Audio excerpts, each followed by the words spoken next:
Once there lived a tiny nightingale in the ancient land of Israel. Not a note he ever sang until that night when Christ was born. That night, no song he'd sing, so wise men tell, till that night when Christ was born. On that night he came upon a field where a band of shepherds to sleep did yield. For none knew what wonders the dark concealed that night when Christ was born. That night, no song he did sing, so wise men tell, till that night when Christ was born.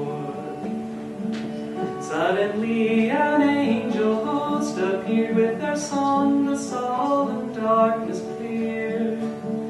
And the shepherds awoke, God's host revered, that night when Christ was born. That night, no song did sing, so wise men tell, till that night when Christ was born. Then the nightingale did fly up high, till he joined the angels in the sky. In his joy he opened his beak to cry, that night when Christ was born. That night, no song he did sing, so wise men tell, till that night when Christ was born. As he tried to chirp that holy name, suddenly his voice in music came. And with angel choirs he did proclaim, that night when Christ was born. That night, no song he did sing, so wise men tell, till that night when Christ was born. Ever since that night, the nightingale every heart with music does regale. And his favorite song it is, the tale of that night when Christ was born. That night, no song he did sing, so wise men tell, till that night when Christ was born. Then let us, if we would sweetly sing, join the angels praising Christ the King, that they to our hearts once more may bring that night when Christ was born. That night, no song we can sing, so wise men tell, till that night when Christ is born. That night,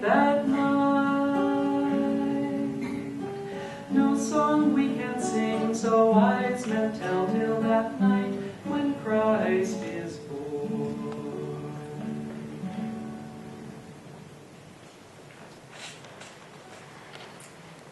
Well, welcome to all you brave souls. Thank you for coming.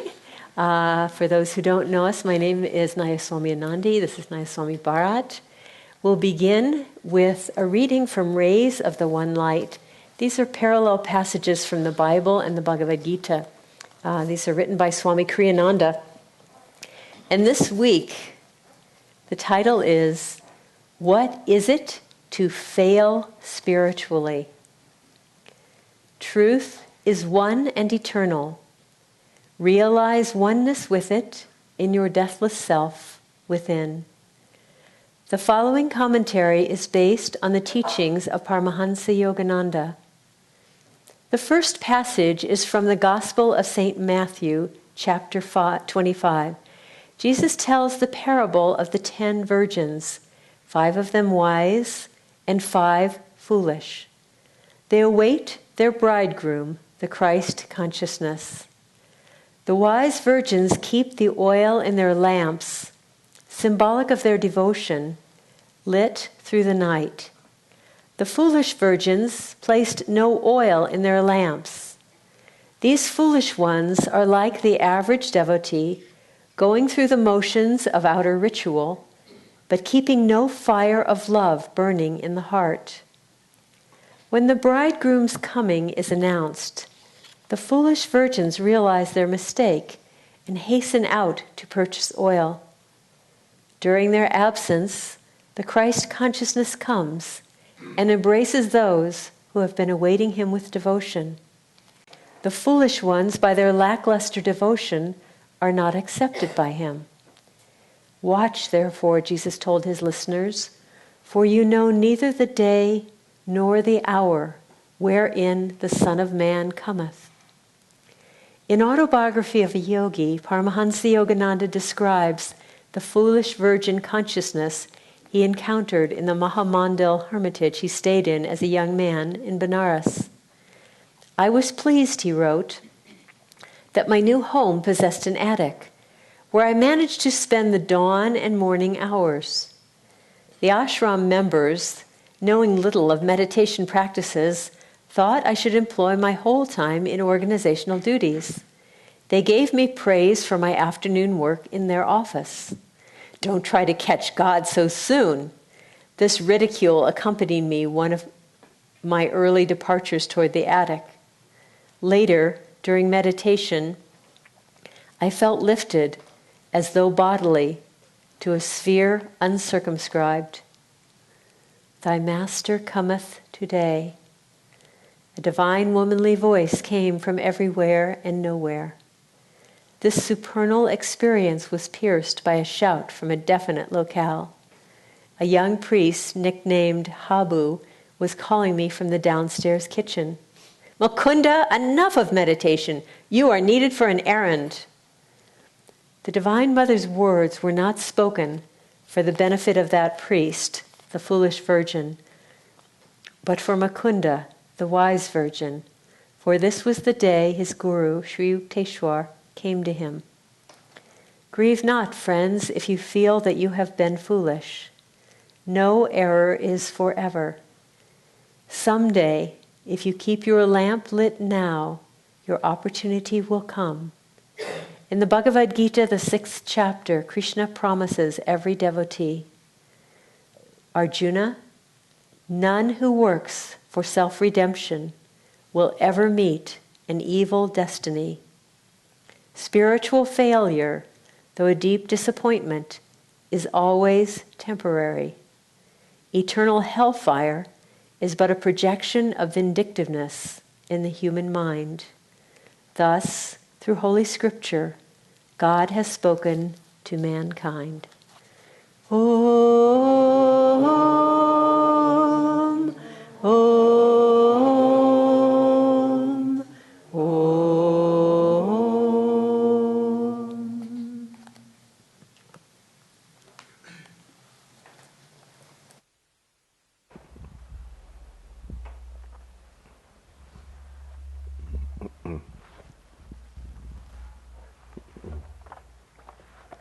Good morning.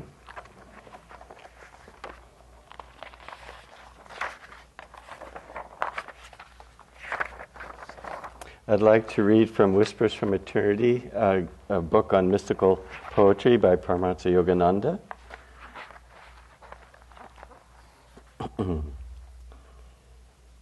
O infinite alchemist, spiritualize our weakness into strength, and our wrong thoughts into right thoughts. Grow thou a flower of divine understanding from every seed of activity. With the magic wand of foresight given by thee, teach us to transmute the ugly imps of selfish ambition into fairies of all-serving, noble aspirations. Train, Lord, each stallion of desire to become a champion racing for thine abode. Transform our base ignorance into the gold of wisdom, that it become a liquid stream of spiritual gold, rushing steadily to thy shore.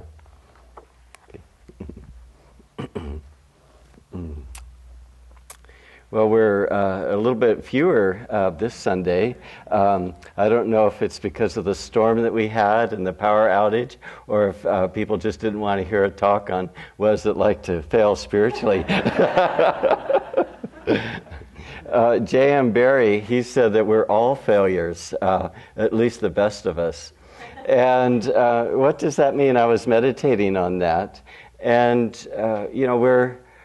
we're born as a soul, and we have a more animal nature. People, as we just have a human birth, we're just in our senses, and that's all we want to please. And there's not a lot of initiative, no expansiveness whatsoever. Swami said, with working with people like that, you just really need time, and they need to be in a wholesome influence, and slowly that soul learns to evolve. And then eventually, as Divine Mother said, she's very disappointed in us when we think that we're our one little body.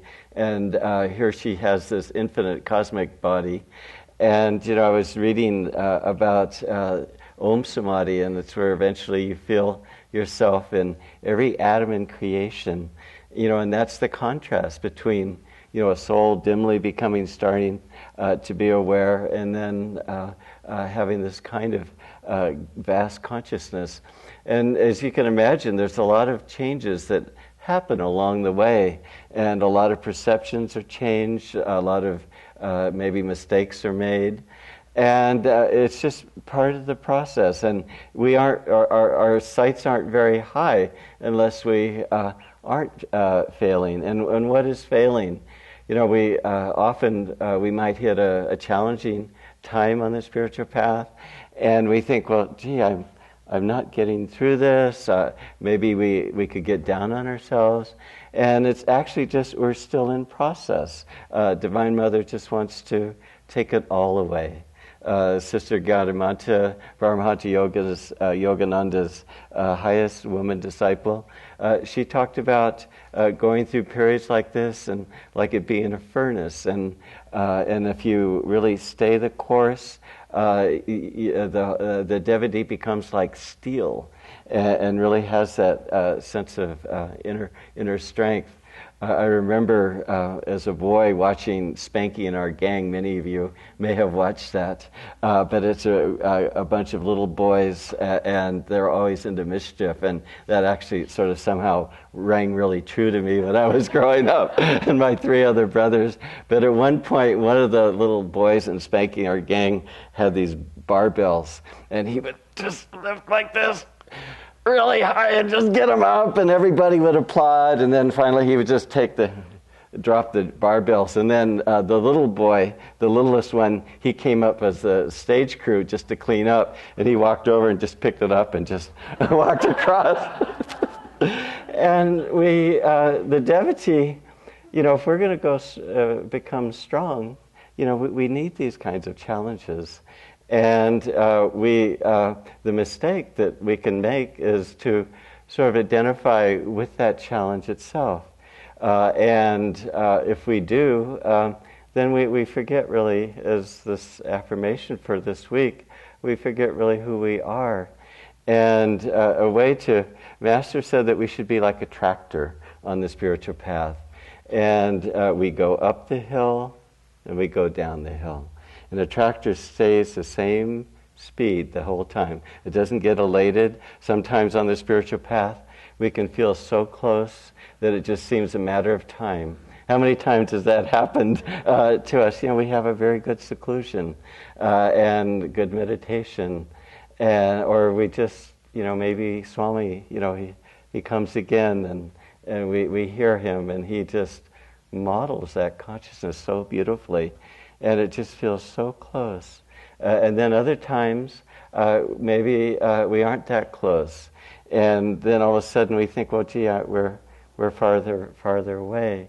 But if we're just that tractor that's just doing what's the right thing to do, and just what's the godly thing to do. And if we just keep on doing that, that will get us through the different challenging parts on the spiritual path. And a thing too, I loved Swami Kriyananda was talking about how when you're listening to the cosmic vibration, feel that Om is manifesting itself through you, or feel the cosmic love is loving through you. And it just, and so everything that happens in our life, feel that it's God acting through us. We have maybe a challenging meditation period, it's God acting through us. Or if there's a real flow, it's God acting through us. And if we just more impersonalize it, then we're able to just keep on going and really excelling. This woman wrote Swami Kriyananda a letter, and she was so inspired by her visit to the village that, and then she got back into her life, back wherever it was in the city, and she just felt like, everyone I met at Ananda, they look like they're just in an inner joy all the time, every day, and probably every moment of their lives. And Swami sort of said in the letter, and he said, no, that's not the case. It's incorrect to assume that. The spiritual path has all different kinds of periods of doubt and apathy, and dry spells where maybe things can feel like it's futile, but you just work at it and keep on working at it. And there's different stages on the spiritual path. The first one, that's as you just get on the path, God often, He reveals our soul nature to us. And we have real profound experiences of God, and they can just be so thrilling. And that creates a real strong incentive on our part and a zeal to, I remember when Swami Kriyananda talked about the Om vibration, I was so thrilled by it, just this idea that it existed, that for a certain period of time I was meditating on an Om 8 different times during the day, because it was just, there's just that enthusiasm that every devotee encounters. And then there comes the middle part of the path. And sometimes that isn't as joyful all the time. And you think, well, is it something that I've done? Is there something wrong in my approach? What do I need to do? And that's not the case at all. God, in His benevolence, has really shared Himself and to show us what's possible. And then, but God doesn't want to influence us unduly.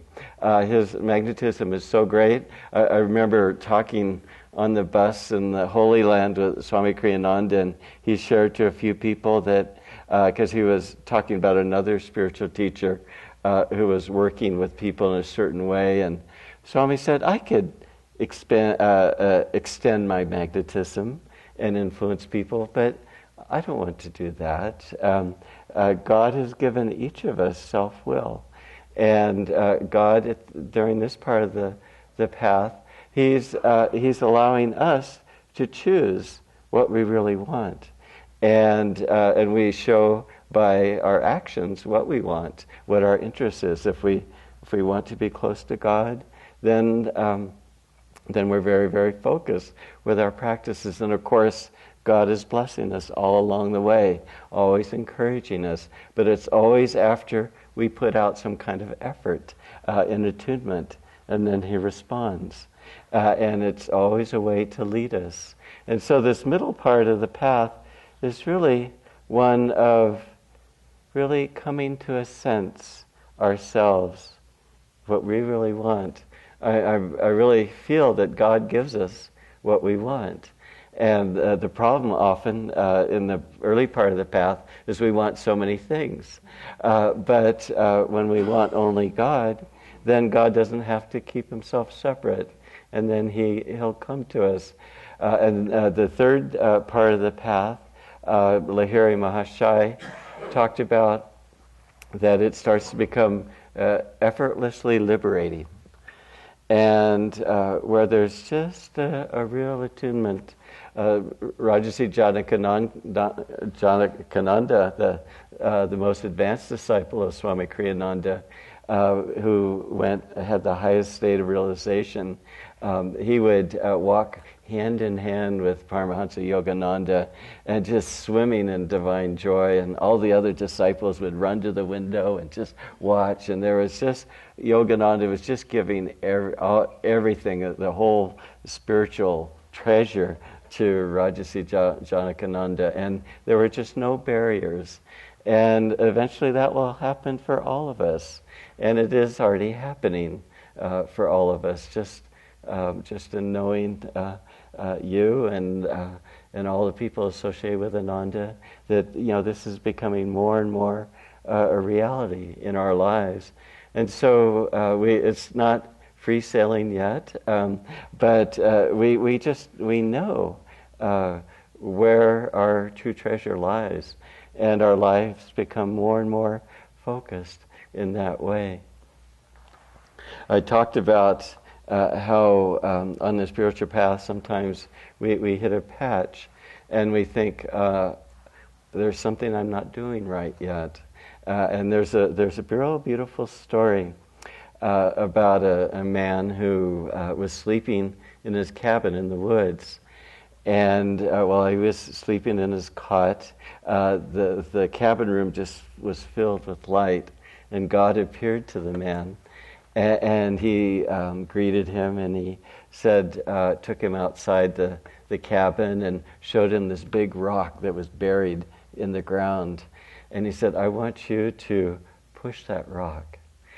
And so the man loved God and wanted to do everything he could for God. And so every day he would get out and he would take off his shirt and he would push that rock, and that rock wouldn't move.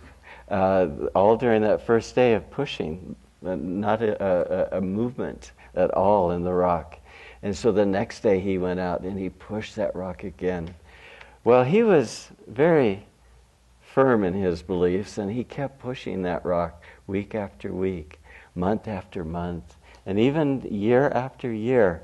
Every day he went out to push that rock.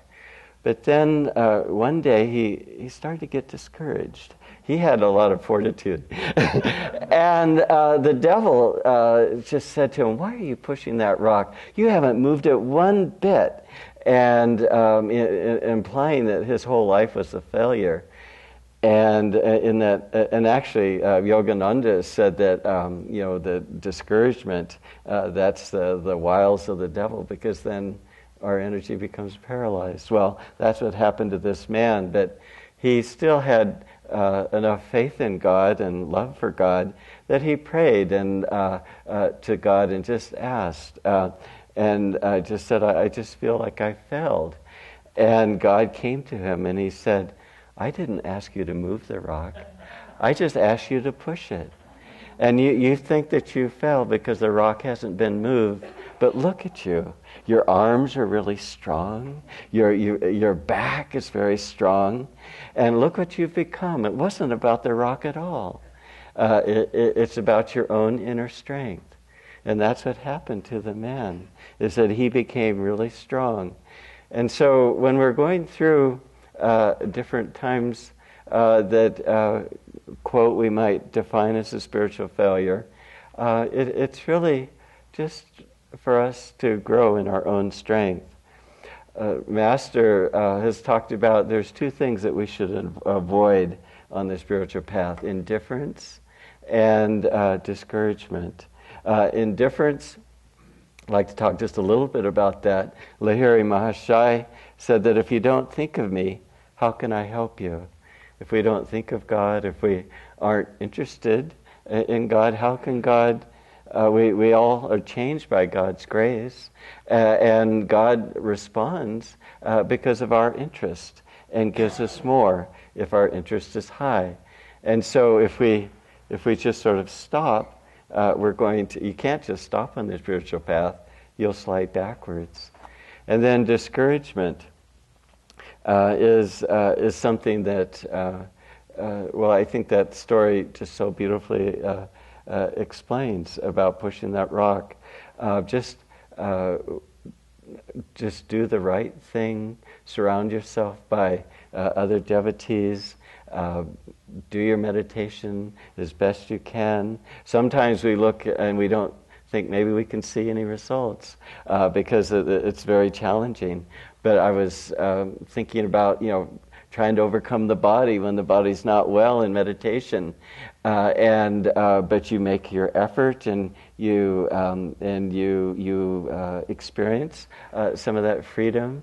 In meditation, even when we're feeling well and we try to meditate, what are we trying to do? We're trying to overcome the body. It's all the same, and it just doesn't matter how the outer circumstances are. With that discouragement, just realize that it's really a gift from God just to have that inner strength. Yogananda wrote something very, very beautiful I'd like to read a selection of, and I've titled it, Never Lose Courage. You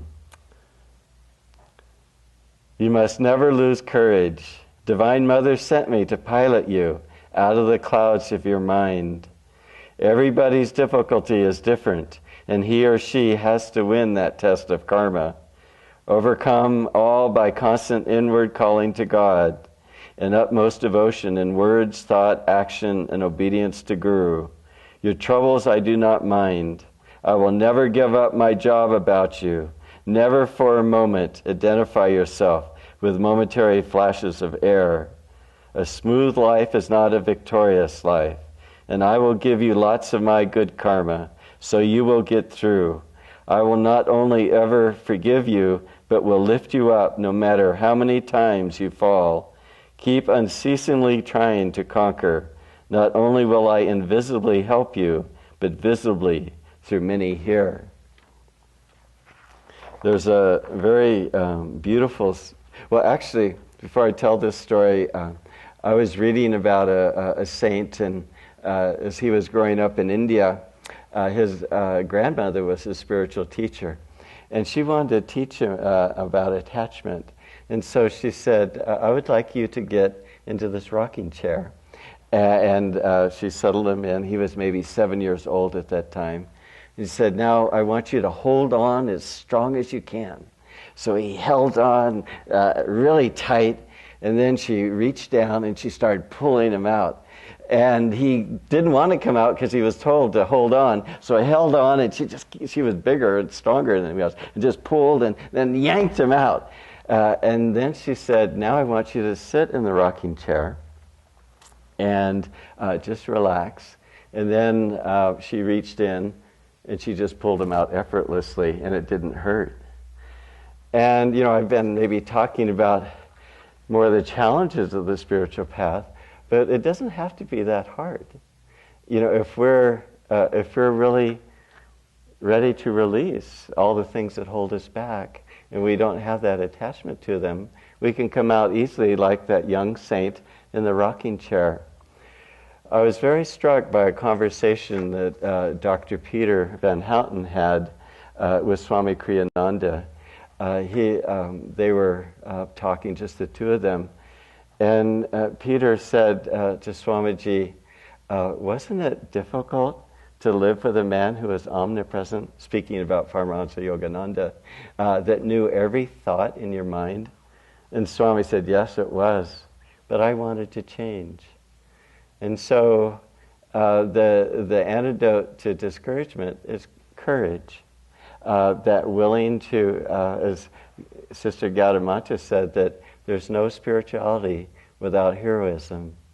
And that's what it really takes, doesn't it, on the spiritual path. There's a beautiful story about a young shepherd boy on the night, or in the morning, the night that Christ was born. And after all the other shepherds had left, he went in and he knelt by baby Jesus. And of course, other gifts had been given to Jesus, and he didn't have anything. And he felt bad about that.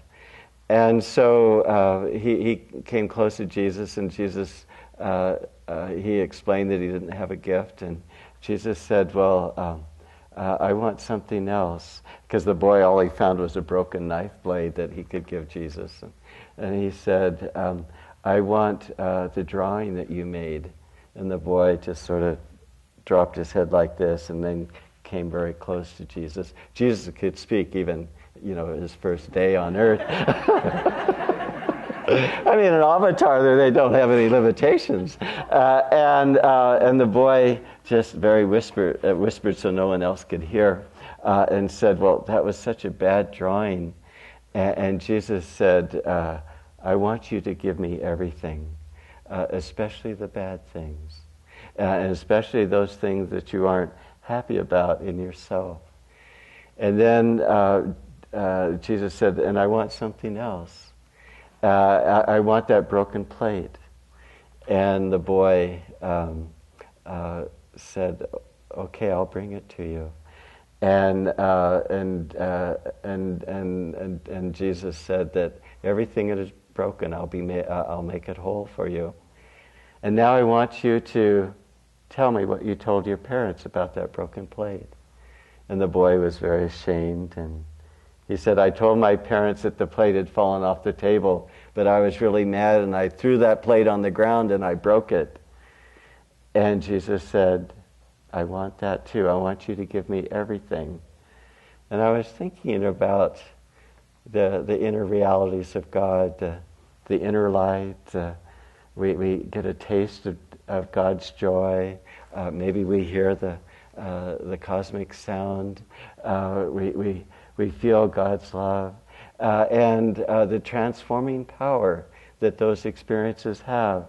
I finished the Om book with the image that I just recently wrote of Om. Om is the holy fire. And as you come close to that fire, you feel the radiant, comforting warmth of the flames. But then, as Master said, we want to melt into Om, and the soul gets just totally dissolved in the liberating flames of Om. But any experience of God, and in this story, this young shepherd, Christ represented the Christ consciousness, and when we offer everything that we have, I mean, why? That's how we get transformed, is that greater reality. And the more that we do that and the more persistent we are, everything will go and will flow into it like a river. Okay, bless you all. Long I've called you, my Lord. Long I've called you. Many years I have longed for your sight. Bathe the darkness with tears of devotion. Offered candles in prayer to your light. How much longer, friend, must I cry your name? I am yours, ever yours. Will you come? Long I've called you, my Lord. Long I've called you. Many years I have longed for your sight. Bathe the darkness with tears of devotion. Offered candles in prayer to your